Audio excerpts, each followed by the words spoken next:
पहले कबायली अजलाए समेत पूरे खैबर पख्तूनख्वा में आयोडीन की अहमियत बारे महकमा सेहत की जानिब से आयोडीन डे मनाया गया, जिसमें आगाही सेशन समेत वाक़ का एहतमाम भी किया गया। डॉक्टर्स और माहिरीन ने आयोडीन की अहमियत पर रोशनी डाली और इसकी कमी के नुकसान से आवाम को आगाह किया। ब्यूरो चीफ रजवानुल्लाह शनवारी की रिपोर्ट। आज जो ये दिन सेलिब्रेट किया जा रहा है, ये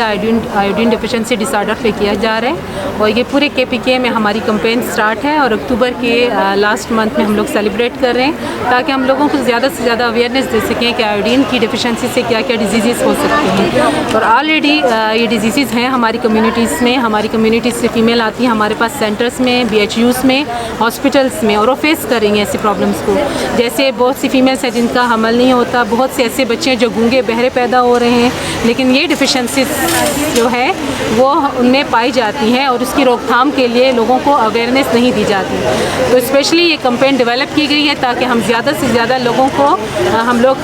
उनको इसकी अहमियत से उजागर कर सकें कि किसी भी माइक्रोन्यूट्रिएंट डेफिशिएंसी की वजह से क्या क्या नुकसान हो। कि जितनी ज़्यादा उनके पास पेशेंट्स आ रहे हैं, चाहे बेनिफिशरीज़ की मदर्स हैं या कोई नानी है, दादी है, घर से कोई भी आ रहा है, चाहे मेल्स के पास मेल्स पेशेंट आ रहे हैं, तो उनको लाजमी अवेयरनेस दें कि नमक आयोडीन मिला नमक इस्तेमाल करें, हांडी वाला, स्पेशल नेशनल वाला जो प्योर फॉर्म में है, ताकि आयोडीन की डेफिशिएंसी को कवर अप किया जा सके।